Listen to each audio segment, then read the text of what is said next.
Conjoined twins. What's the worst thing anyone's ever said to you? What's the worst thing anyone's ever said to you?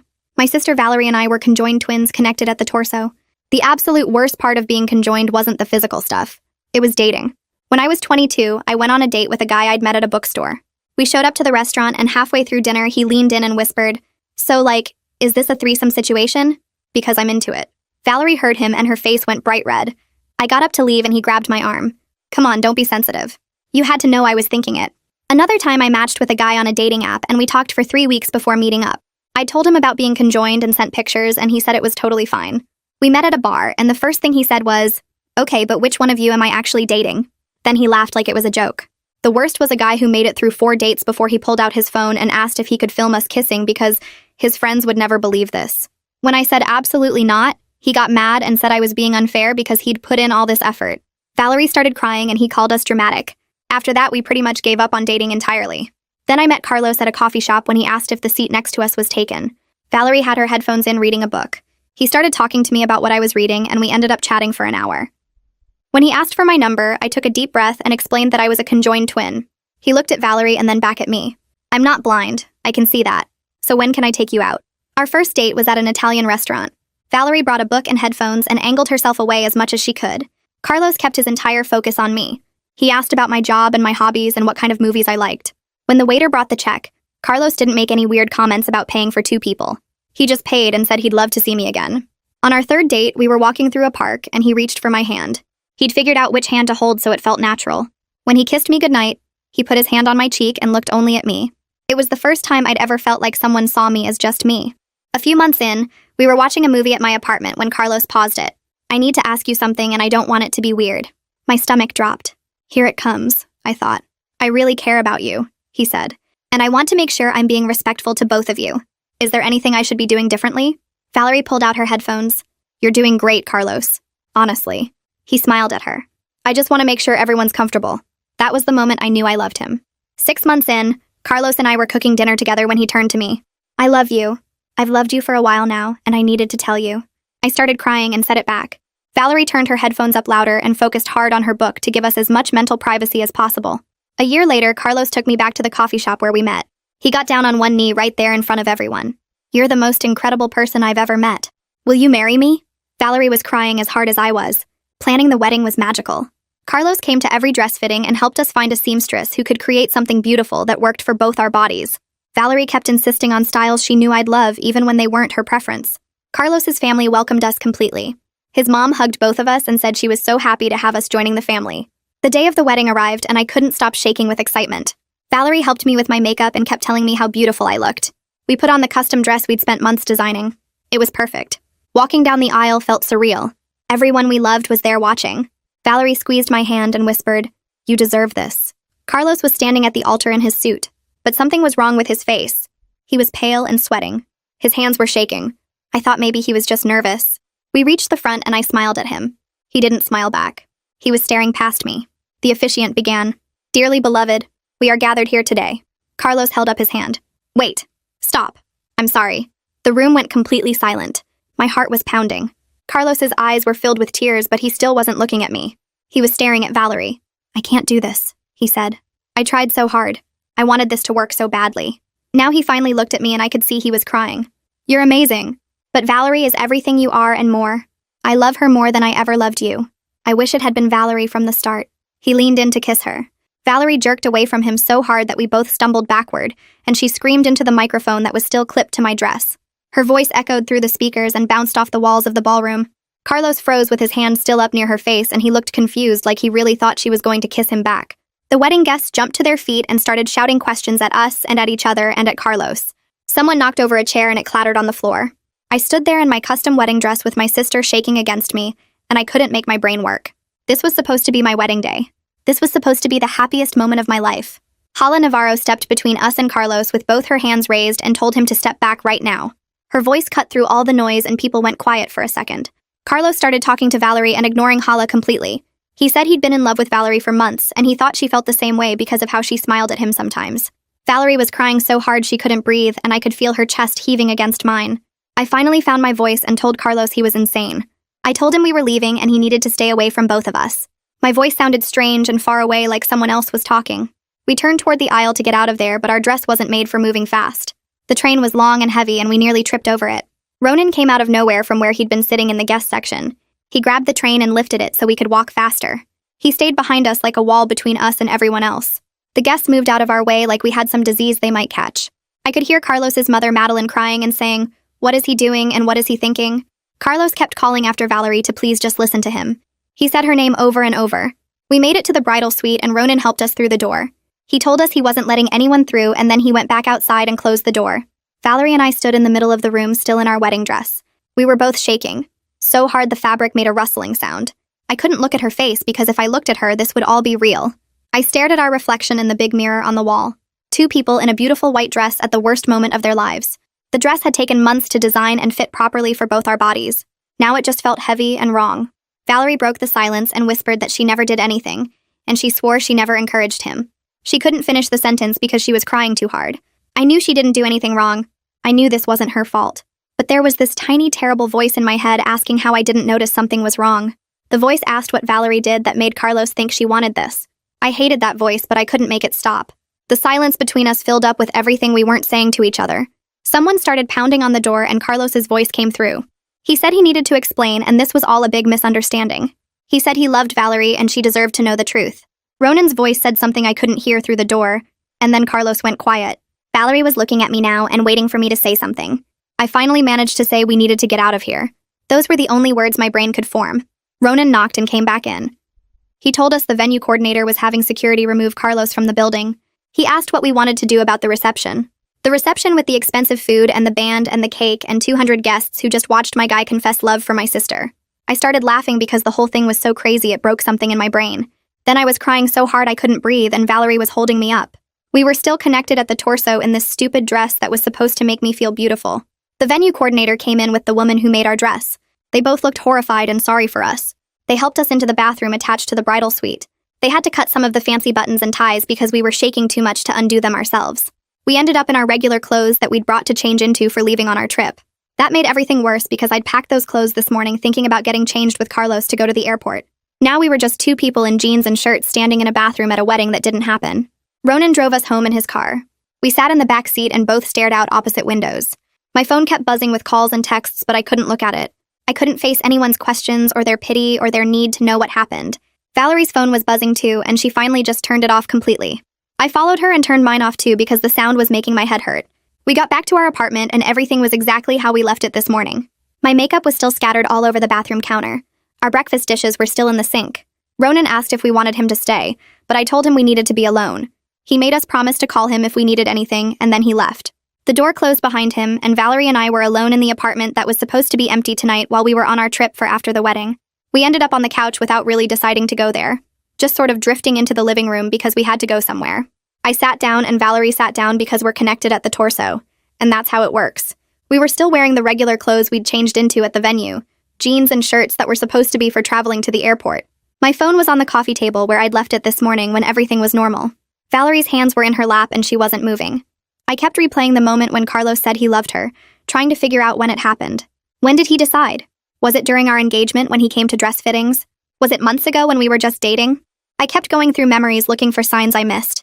Every time he smiled at both of us, was he really smiling at her? Every time he asked if we were both comfortable, was he checking on her specifically? Valerie was so still beside me that I knew she was doing the same thing, going through the same memories from her angle. The silence felt different from our normal, comfortable quiet. This silence was heavy with questions neither of us wanted to ask out loud. I wanted to ask her if she noticed anything, if Carlos ever looked at her wrong, if he ever said anything when I wasn't paying attention. But asking meant suggesting maybe she did something and I knew she didn't. My brain knew that. But there was this tiny voice asking anyway. The apartment was too quiet. Usually we'd have music on or the TV going, but right now the silence pressed down on everything. I could hear the fridge humming in the kitchen and cars passing outside and Valerie breathing next to me. We sat there for hours. I don't know how many hours. Time felt weird and stretched out. My legs got stiff from not moving, but I didn't want to get up because getting up meant deciding what to do next. And I had no idea what came next. How do you move forward from your wedding getting stopped at the altar? What's the normal thing to do after your guy confesses love for your sister in front of everyone you know? Around midnight, Valerie finally spoke. Her voice came out small and broken, and she asked if I wanted her to apologize. I turned to look at her, and her eyes were red from crying earlier, and she looked scared. I told her there was nothing to apologize for because she didn't do anything wrong. The words came out automatically because they were true. She didn't do anything. She never encouraged Carlos. She always angled away during our dates and barely talked to him directly. But even as I said it, I could feel this weird distance growing between us, like something had shifted that couldn't shift back. She asked if I believed that, if I really believed she didn't do anything. I didn't answer right away because I was trying to figure out if I did believe it. I knew logically that she didn't do anything wrong. But there was still this tiny, terrible voice in my head asking questions I hated. My hesitation lasted maybe 3 seconds, but it was enough. Valerie started crying again, these quiet tears that ran down her face without any sound. She said she knew I blamed her, and I said I didn't, but my voice didn't sound sure enough. She said she could feel me pulling away from her, and she was right. I could feel it too. This distance that had never existed before. This space between us even though we were physically connected. I wanted to fix it, but I didn't know how. I was too tired and too hurt and too confused to figure out how to make it better. We eventually got up from the couch and moved to our bedroom. Neither of us suggested changing into pajamas or brushing our teeth or doing any of our normal nighttime things. We just lay down on the bed still in our jeans and shirts. The bed was a special size we'd had custom made to fit both of us comfortably. We'd been sleeping in this bed for years, but tonight it felt wrong. It felt too small and too big at the same time. Too small because we were stuck together processing this nightmare. Too big because it was supposed to be empty tonight while we were in a honeymoon suite at some fancy hotel Carlos had booked. I'd been so excited about that hotel. I'd looked at pictures of the room online and imagined waking up there tomorrow morning as a married person. Now I was in my regular bed in my regular apartment, and nothing would ever be regular again. I could feel Valerie awake beside me. Her breathing was all wrong for sleep, too fast and too shallow. I knew she could feel the same thing from me. We were both just lying there in the dark, pretending to try to sleep. The clock on my nightstand glowed 12:47 in blue numbers, then 1:15, then 1:38. I watched the numbers change and tried not to think about anything, but my brain wouldn't stop. Every time I closed my eyes, I saw Carlos's face at the altar, saw him looking past me at Valerie, heard him saying she was everything I was and more. My phone started buzzing around 2 in the morning. It was on my nightstand and the vibration was loud in the quiet room. I picked it up and saw dozens of messages from Carlos. I opened them even though I knew I shouldn't. He was saying he was sorry for the timing but not for his feelings. He said he'd been in love with Valerie for months and couldn't go through with marrying me knowing the truth. He said it wouldn't be fair to any of us to start a marriage built on a lie. He said Valerie had been giving him signs and he knew she felt the same way. He said he had to be honest before we made a terrible mistake. The messages kept coming while I was reading them. He said he thought about telling me sooner but didn't know how. He said he tried to fight his feelings but they were too strong. He said Valerie deserved to know that someone saw her as beautiful and special. Each message made me feel sicker. This was insane. He was talking about Valerie like they had some kind of relationship, like there was something between them that existed outside his head. I wanted to throw my phone across the room, but I just kept reading because I couldn't stop. I showed Valerie the messages without saying anything, just held the phone where she could see it. I watched her face go white as she read them. She started shaking her head before she even finished reading. She said she never gave him any signs, her voice getting louder and more upset. She said she was always careful to angle away during our dates. She said she barely even talked to him directly. She said she never smiled at him except when he made me laugh and she was happy for me. I believed her. I did. But I could also see how Carlos might have misread things. When Valerie smiled because I was happy, he might have thought she was smiling at him. When she was polite and said thank you for including her in plans, he might have thought she was interested. The thought that her just existing near him was enough to make him create this whole fantasy made everything more complicated. It meant she couldn't have done anything differently. It meant just being Valerie was the problem in Carlos's mind. She kept reading the messages and crying and saying she didn't want this. She never wanted this. I put my phone down and we lay there in the dark not talking. What was there to say? Carlos had built a whole relationship with Valerie in his imagination and destroyed our real relationship in the process. We spent the next day fielding calls from family and friends. My phone started ringing around 9 in the morning and didn't stop. Everyone wanted to know what happened, why the wedding got called off, if we were okay. I let most of them go to voicemail because I couldn't explain this story over and over. I couldn't handle the questions about whether Valerie did something to encourage him. I could hear it in people's voices even when they didn't ask directly. This curiosity about what she did to make Carlos fall for her. Like she must have done something. Like Carlos couldn't have just invented feelings out of nothing. My sister's phone was ringing too. Her mom called and Valerie actually answered. I could hear her trying to explain through tears that she didn't want this, didn't ask for this, would never do that to me. Her mom was saying she knew that. She believed her. But I could hear the confusion in her voice too. Everyone was confused because the situation was insane. How do you explain that the groom stopped the wedding to confess love for the bride's conjoined twin sister? It sounded like something from a bad movie, not real life. But it was real, and we were living it. And everyone we knew was calling to ask about it. Carlos's mother, Madeline, called me directly around noon, and I made the mistake of answering. She was crying so hard I could barely understand her at first. She kept saying she was sorry. She was so sorry. She didn't understand what Carlos was thinking. She said she was horrified and ashamed of her son. She said she'd raised him better than this, and she didn't know where this came from. She said Carlos was insisting that Valerie led him on somehow, but she didn't believe him. She said she knew us, and she knew Valerie would never do that. Her sympathy somehow made it worse because it meant this really happened. It wasn't a nightmare I could wake up from. Carlos's own mother was apologizing for him, which meant it was real, and everyone knew about it. I told Madeline it wasn't her fault and she didn't need to apologize. She said she wanted to do something to help, to make it right somehow. I told her there was nothing she could do and we needed space from Carlos's family right now.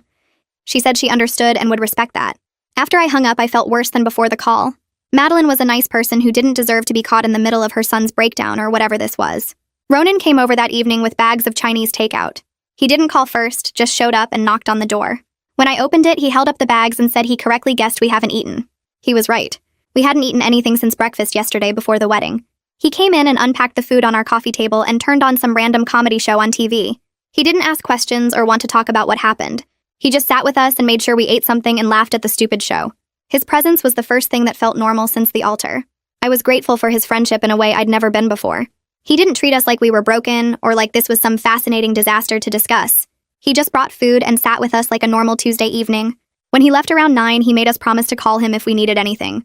He said he meant it, anytime, day or night. After he left, the apartment felt emptier than before he came. The dress shop owner called the next morning. She said she needed to discuss what to do with our custom wedding dress. Her voice was gentle, like she was talking to someone who might break.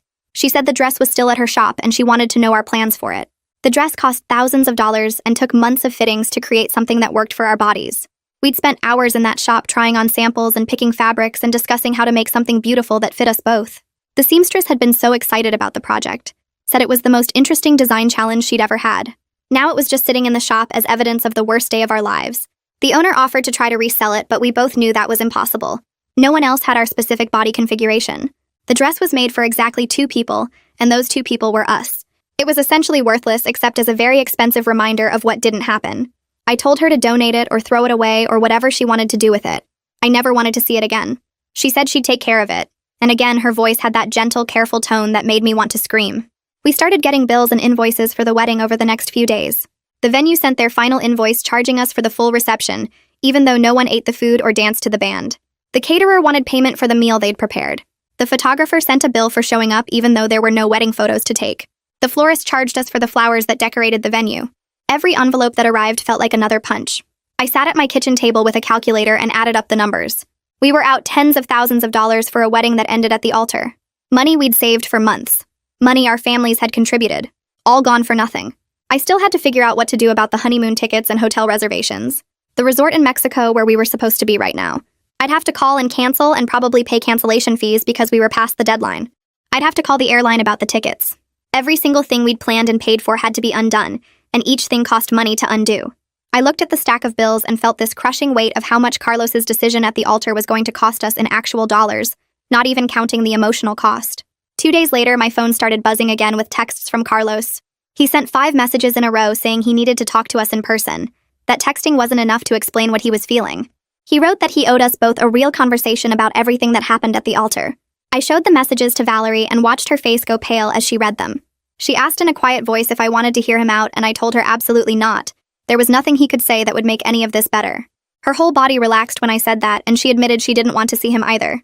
She said the thought of being in the same room with him made her feel sick to her stomach. I blocked his number on my phone and told her to do the same on hers. A week after the wedding, I woke up to Valerie screaming beside me. Her whole body was shaking so hard it jerked both of us in the bed.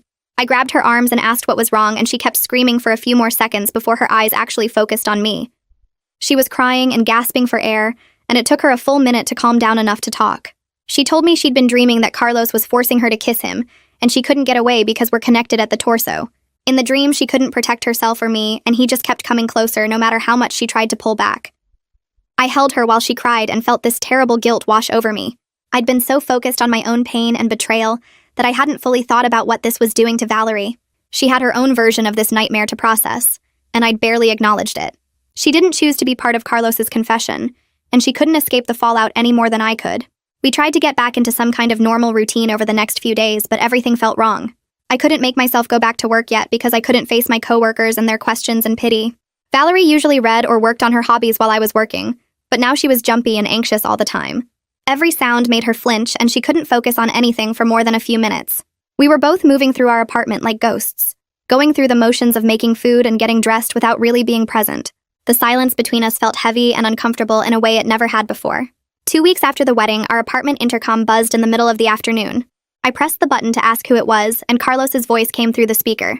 He was begging to talk to Valerie, saying he just needed 5 minutes to explain himself to her. Valerie panicked immediately, grabbing my arm so hard her nails dug into my skin. I told Carlos through the intercom to leave right now or I was calling the police. He kept talking like he hadn't heard me, insisting that Valerie deserved to hear his side of things. He said she was controlled by me and couldn't make her own choices. I hung up the intercom and called Ronan, my hands shaking so bad I could barely dial. Ronan showed up 15 minutes later and found Carlos still standing outside our building. I watched from our apartment window as Ronan physically escorted Carlos down the street, one hand on his arm steering him away. Carlos was shouting the whole time that Valerie was being kept from him against her will. After Ronan came back upstairs, he sat with us on the couch and said we might want to consider getting a restraining order. The suggestion hit me hard because I'd never thought of Carlos as someone we needed legal protection from. He was supposed to be safe, supposed to be the one person who saw me as more than my condition. Now he was a threat, and we needed the courts to keep him away from us. The reality of that was so twisted I couldn't fully process it. Ronan gave us the name of a family lawyer he knew, and helped us set up an appointment for the next day. The lawyer's office was in a tall building downtown with an accessible entrance.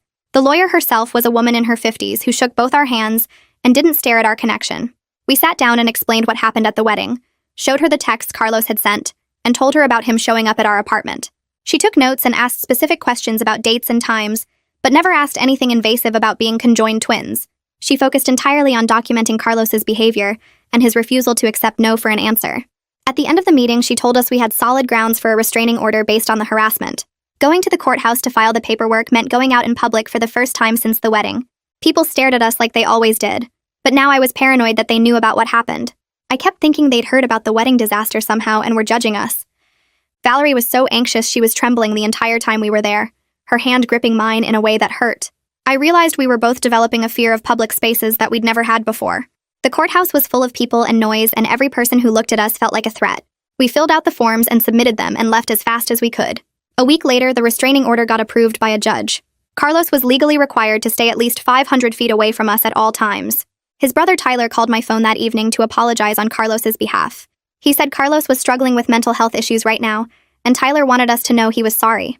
I told Tyler that Carlos's mental health was not our problem anymore, and that he needed to make sure Carlos respected the restraining order.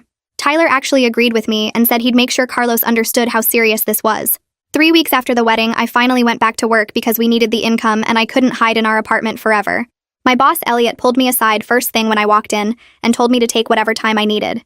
He said everyone understood if I wasn't ready to be back yet. The kindness in his voice made me start crying right there in his office. He awkwardly patted my shoulder and told me the company's employee assistance program offered free counseling sessions if I wanted them. My coworker Lily became an unexpected source of support over the next few days. She ran interference when other coworkers got too curious or asked invasive questions about what happened. She brought me coffee without me asking and made excuses when I needed to step away from my desk for a few minutes.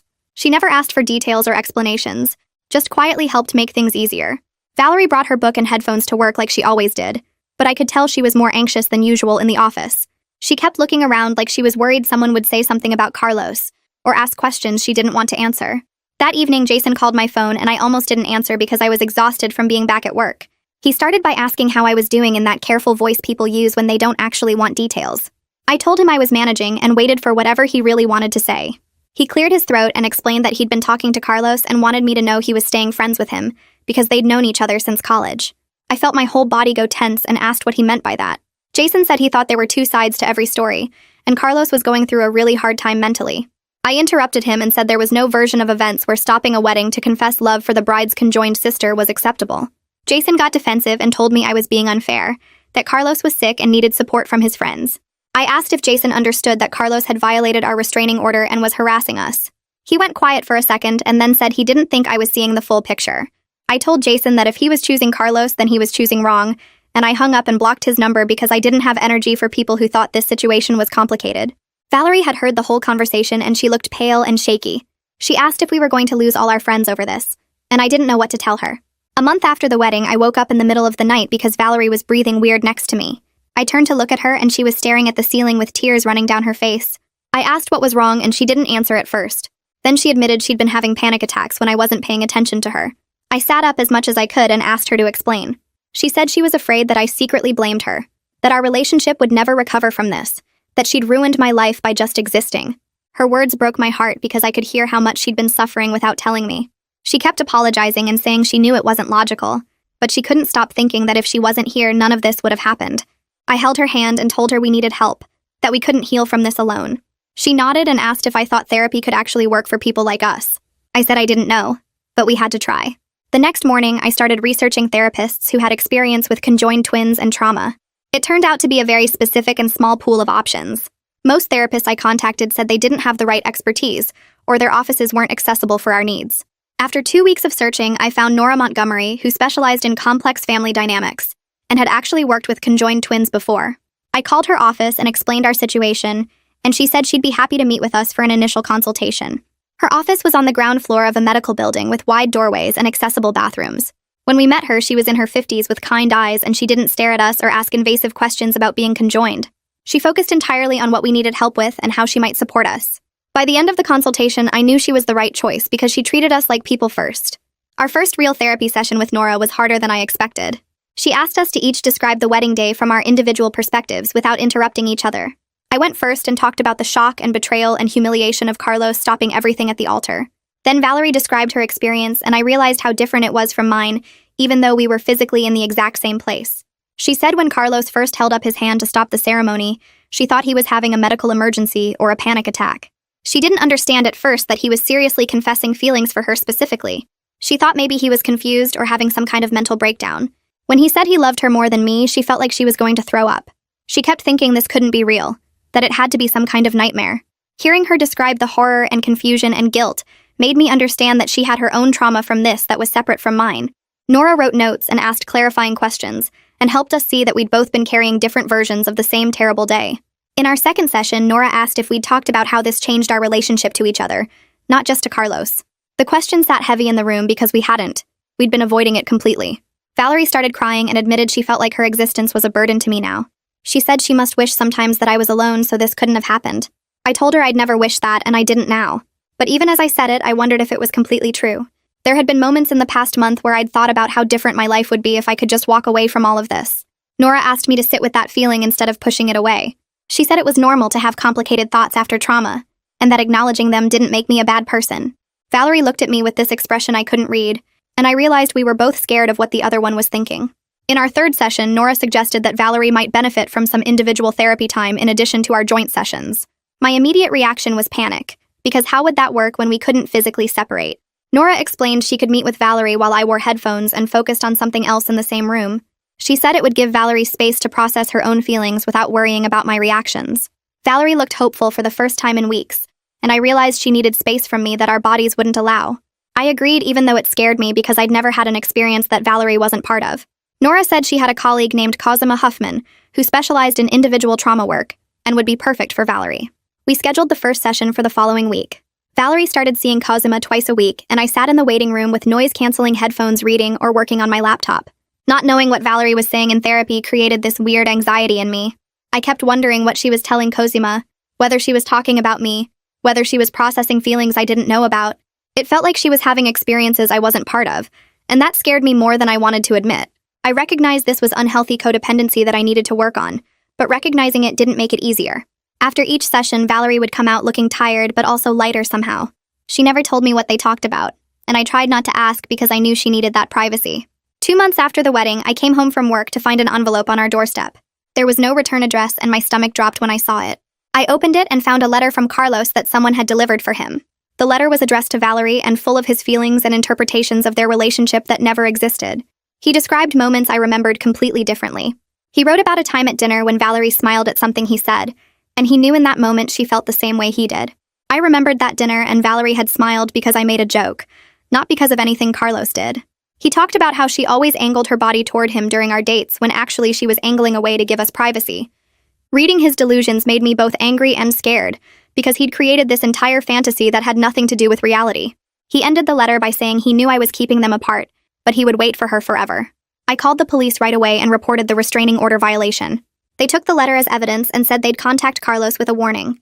The officer explained that since he'd used a third party to deliver it, there might not be enough for an arrest, but they'd make sure he understood the consequences of further contact.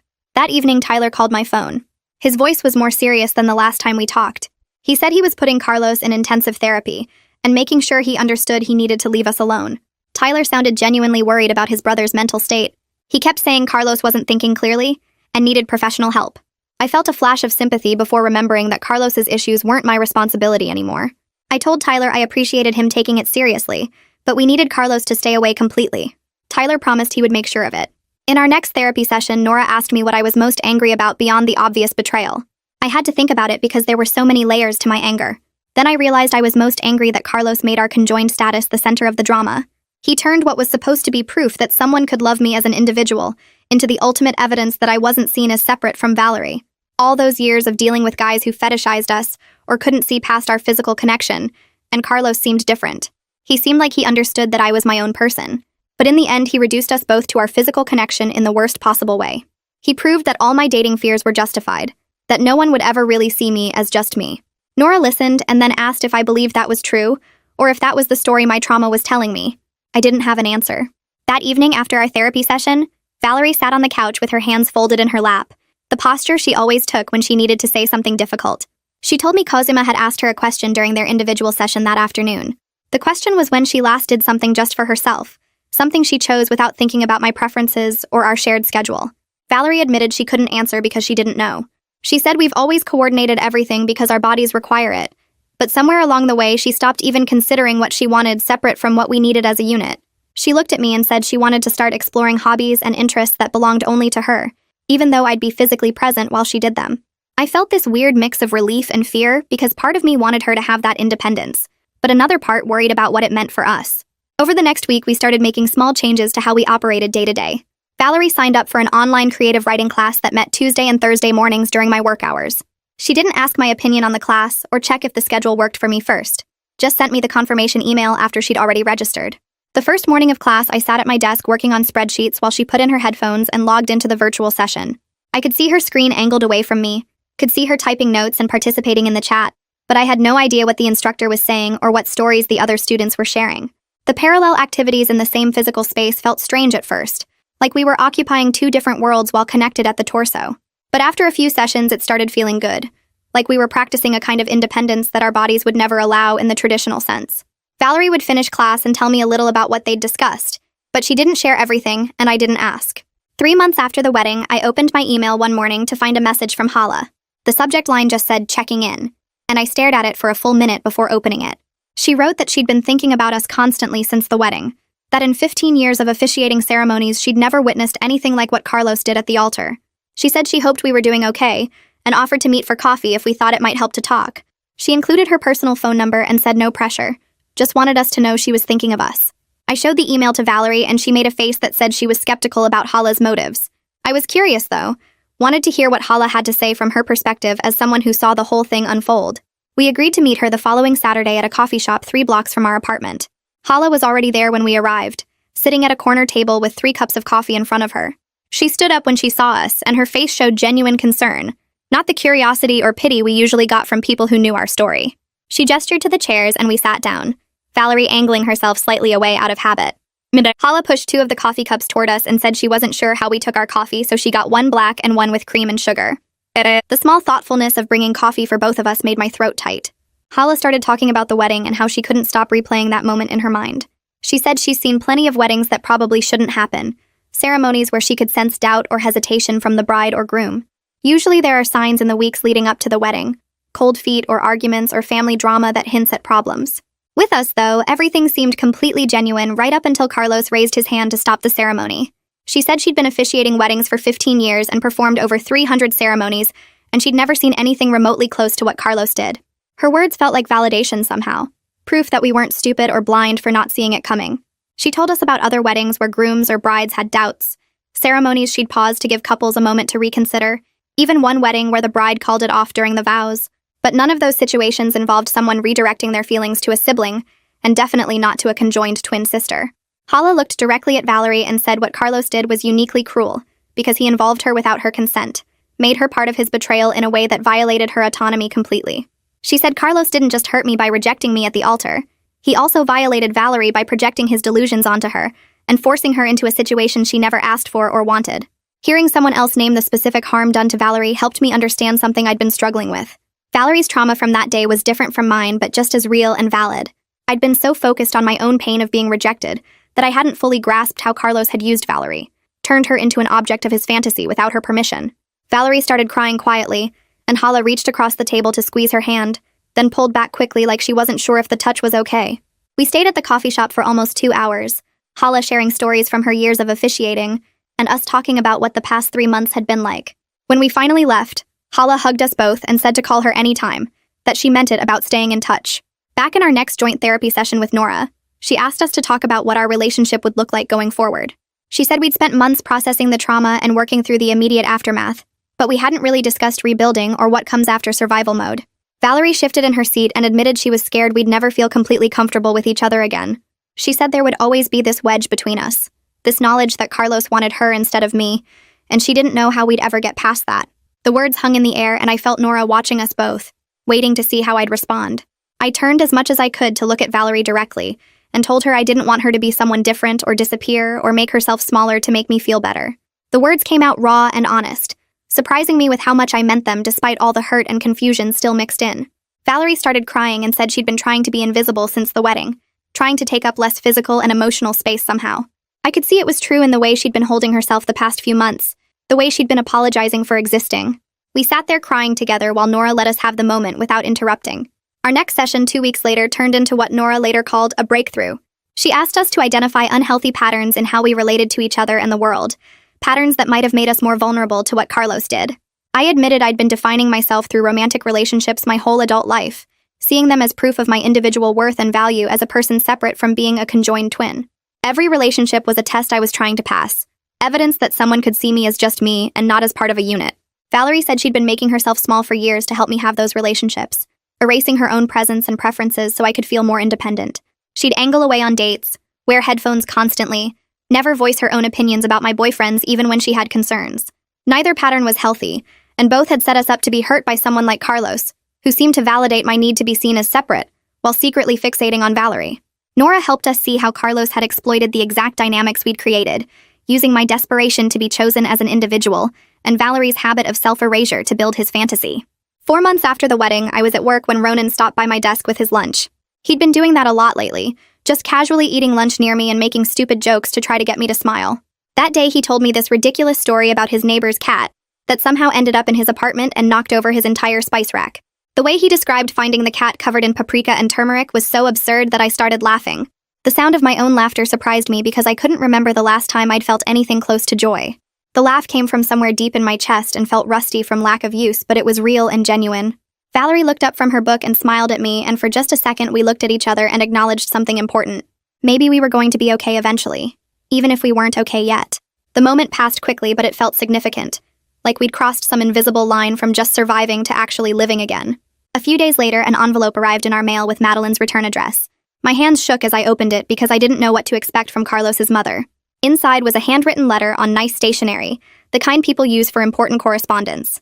Madeline wrote that she'd been struggling with what to say to us for months, that she felt responsible somehow for not seeing signs of her son's issues earlier. She said she'd replayed every interaction trying to figure out when Carlos started developing his delusions about Valerie, but she couldn't pinpoint a moment. She apologized for Carlos's actions and for the pain he'd caused us both, even though she knew her apology couldn't undo the damage. At the bottom of the letter, she wrote that she understood if we never wanted to hear from their family again, but she wanted us to know she was thinking of us. Tucked inside the envelope was a check for $5,000 with a note saying it was to help cover some of the wedding costs, the least she could do given the circumstances. I showed everything to Valerie and we both sat there staring at the check. The money would help with the bills we were still paying off from the wedding, but the apology felt complicated because Madeline hadn't done anything wrong, and yet here she was trying to make amends for her adult son's choices. I sat with the letter and check for a long time, reading Madeline's words over and over while Valerie stayed quiet beside me. The money would help with the bills, but accepting it felt like keeping a door open to Carlos's family that I needed to close. I showed Valerie the amount and she nodded slowly, understanding without me having to explain. We talked about it that night and agreed that we needed to cut contact completely, that every interaction with Madeline or Tyler would be a reminder of the wedding and what Carlos did. I drafted a polite email thanking Madeline for the apology and the check, explaining that we needed space to heal and wouldn't be maintaining contact going forward. Tyler responded within hours saying he understood completely and hoped we would find peace, that he wouldn't reach out again unless we contacted him first. His message was kind and respectful and made me sad because Tyler had been a good friend during the engagement, but letting go of Carlos's family felt necessary even though it hurt. Cutting those ties added another layer of grief to process, because I'd imagined holiday dinners with Madeline and game nights with Tyler, a whole future family that disappeared when Carlos stopped the wedding. At our next therapy session, Valerie was quieter than usual and kept fidgeting with her hands. Nora noticed and asked what was going on, and Valerie took a deep breath before speaking. She said she'd been afraid for months that I would resent her forever, that being conjoined meant I could never fully get away from the person Carlos chose over me. Her voice cracked when she said it, and I felt my chest tighten because I hadn't realized she was carrying that specific fear. Nora leaned forward and said something that shifted both our perspectives. She pointed out that Valerie wasn't actually the person Carlos chose because Carlos never knew Valerie as a real person. He'd created a fantasy based on proximity and projection. Carlos had built an entire imaginary version of Valerie in his head that had nothing to do with who she actually was. The reframing helped me see that Carlos's delusion wasn't about Valerie's real self any more than his initial love for me had been about my real self. He'd been relating to fantasies the whole time. Valerie started crying and said she'd been so worried that some part of her had actually encouraged him without meaning to. But Nora explained that Carlos's issues with intimacy and commitment had created the delusion regardless of anything Valerie did or didn't do. 5 months after the wedding, we started making deliberate choices to create new memories that weren't connected to Carlos. We found a different coffee shop across town that became our new regular spot, a place with comfortable chairs and good Wi-Fi where we could sit for hours without anyone bothering us. The coffee shop where I'd met Carlos stayed off limits by unspoken agreement because neither of us wanted to walk past the table where he'd first asked for my number. We also started a weekly movie night with Ronan at our apartment, just the 3 of us with pizza and whatever film Ronan picked from his extensive collection of ridiculous action movies. Those Friday nights became something I looked forward to because they were purely about friendship and laughter, with no romantic complications or painful associations. We were building positive experiences to layer over the trauma, not trying to erase what happened but making it less central to our story. One afternoon at work, I caught myself wondering what it would be like to go on a date again, and immediately felt guilty. Like thinking about dating was somehow betraying the seriousness of what Carlos had done. The thought made me feel disloyal to my own pain, and to Valerie, who'd been hurt just as badly. At our next therapy session, I mentioned it to Nora, and she surprised me by saying it was actually healthy that I was considering future relationships, even if I wasn't ready yet. She explained that thinking about dating meant Carlos hadn't destroyed my ability to hope or to imagine connection with someone new.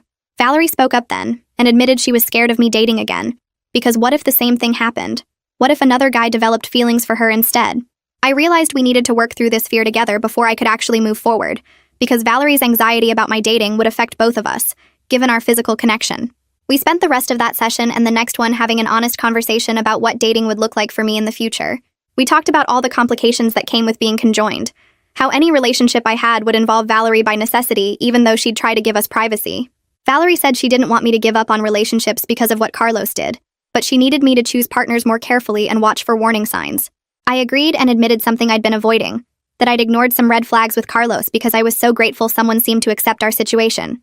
Looking back, I could see moments where Carlos had been too interested in our conjoined status, asking too many questions about how we coordinated things, but I'd dismissed my discomfort because he was otherwise so perfect. 6 months after the wedding, Nora gave us a new exercise in therapy. She asked us each to describe our individual identities separate from being conjoined twins, to talk about ourselves without referencing our physical connection. The request was harder than it should have been because we'd been defined by being conjoined our entire lives. It was the first thing people noticed, and often the only thing they saw. I struggled to find words at first, but eventually talked about my work in administration, and how I was good at organizing systems, about my sense of humor that leaned toward sarcasm, about my determination to keep trying even when things were hard. Valerie described her creativity and love of writing, her empathy that made her good at understanding other people's feelings, her quiet strength that let her handle difficult situations without falling apart. Listening to her talk about herself as an individual person made me realize how often I thought of us as a unit, rather than 2 separate people who happened to share a body. The exercise helped us both start seeing ourselves as individuals with distinct personalities and interests, not just as the conjoined twins. A few days later, Valerie asked if I wanted to read something she'd written for her creative writing class. She'd never shown me her writing before because it was the one thing that was entirely hers, but now she was choosing to share it with me. The short story was beautiful and sad, about a woman learning to navigate grief after losing her mother. It had nothing to do with being conjoined or with what happened at the wedding, just a moving exploration of loss and memory that showed how talented Valerie was. I told her I was proud of her, and meant it completely, and she looked at me with this expression, like she'd been waiting months to hear those words. We sat together quietly after that, and I felt closer to her than I had since before the wedding, connected by choice rather than just by our shared body. Tyler sent one final message a few weeks later with news that Carlos had moved to a different state for a fresh start. The physical distance felt like a weight lifting off both of us because it meant Carlos was far away and unlikely to show up unexpectedly. Tyler confirmed that Carlos was in intensive therapy and had finally accepted that his feelings for Valerie were a delusion, based on his own issues with intimacy and commitment. The explanation didn't excuse what Carlos did or make the damage less real, but it helped somehow to know he was getting professional help and was hundreds of miles away from us. 7 months after the wedding, I went on a casual coffee date with someone I'd met through work. His name was Jerry, and he worked in the IT department. We'd been chatting at lunch for a few weeks, and he'd asked if I wanted to get coffee sometime. Valerie brought her laptop and worked on her writing while I talked to Jerry about his job and his hobbies. The date was fine, but not special. The conversation pleasant without any real spark or connection. I was okay with that because it proved I could go on a date without it being everything, without putting all my hopes for validation into one person. Afterward, Valerie asked if I was okay, and I realized she'd been anxious the whole time, worried about me getting hurt again, or about Jerry developing inappropriate feelings for her. We talked about her anxiety, and I promised to be more careful and more aware of warning signs going forward. Our next therapy session focused specifically on how to support each other through future relationships without losing our individual identities or repeating old patterns. Nora helped us establish boundaries and communication strategies that respected both our physical connection and our emotional separateness. We practiced ways Valerie could signal if she felt uncomfortable with someone I was dating, and ways I could check in with her without making her responsible for my romantic choices. Nora gave us practical tools for navigating the unique challenges of dating while conjoined, like how to create privacy within our shared physical space, and how to maintain separate emotional lives even though we experienced many things together. The session felt helpful and concrete rather than just theoretical, giving us actual strategies we could use going forward. Walking out of Nora's office that day, I felt like we had a roadmap for the future that acknowledged our reality without letting it limit us completely. 8 months after the wedding, Ronan told me about a support group that met Tuesday evenings at a community center downtown. The group was for people who'd experienced public humiliation or betrayal, and he thought it might help us feel less alone in what we'd been through. Valerie was nervous about going, but agreed to try one session, so we showed up on a rainy Tuesday and found 12 other people sitting in a circle of folding chairs. The facilitator was a woman in her 50s who welcomed us and explained that everything shared in the room stayed confidential. We listened to a man talk about being fired in front of his entire department for something he didn't do, and a woman describe her husband leaving her at their anniversary party for her cousin. Each story was different, but they all had that same core of public shame, of having your worst moment witnessed by everyone you knew. When it was our turn to share, I gave the basic facts about Carlos stopping our wedding to confess love for Valerie, and the room went completely silent for a moment before people started nodding with understanding. After the meeting ended, 3 people came up to us separately to say they were sorry, and that what happened to us was uniquely awful. Valerie was quiet on the drive home, but the next Tuesday she said she wanted to go back and we started attending regularly.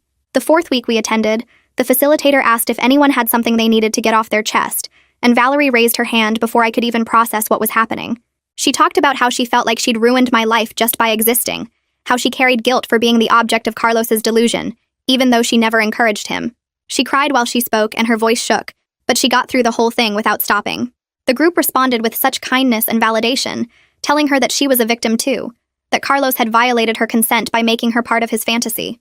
I reached over and squeezed her hand and told her I was proud of her, and she looked at me with this expression of relief like she'd been waiting months to hear those exact words. Our birthday fell on a Saturday 2 weeks after that support group session, and we decided to do something different this year instead of our usual joint celebration. We each picked one activity and one meal, and we spent the morning doing what I wanted, which was going to a farmer's market, and then getting brunch at this cafe I loved. Valerie brought her laptop and worked on her writing while I browsed the market stalls and talked to vendors, and it felt good to do something that was mine while she did her own thing in the same space. In the afternoon, we did Valerie's choice, which was visiting a botanical garden and then getting Thai food for dinner. I brought a book and read on the benches while she took her time looking at every plant and taking photos on her phone. The day wasn't about us being conjoined twins having a birthday. It was about 2 separate people who happened to share a birthday, celebrating the things that made them individually happy. That small shift in perspective felt huge, like we were finally seeing ourselves as individuals who shared a body rather than just one unit. 9 months after the wedding, Nora scheduled what she called a termination session to discuss ending our regular weekly therapy. We'd been meeting with her every week since a month after the wedding, and she felt we'd done the hardest work of processing the trauma and rebuilding our relationship. She explained that we were ready to move to as-needed sessions, that we'd developed the tools to handle challenges without weekly therapeutic support.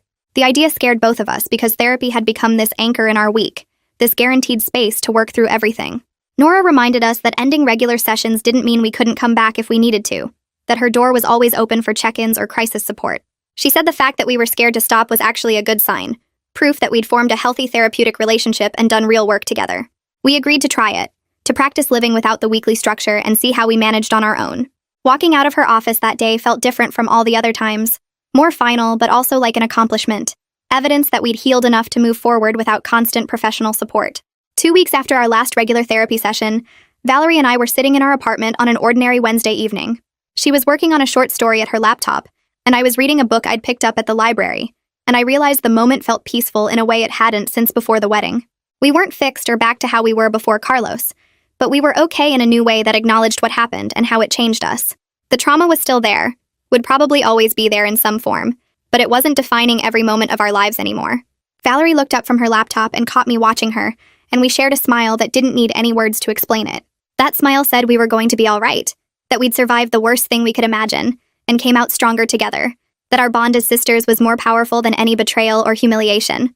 She went back to her writing, and I went back to my book, and we sat there in comfortable silence, two people connected by body and choice, moving forward into whatever came next.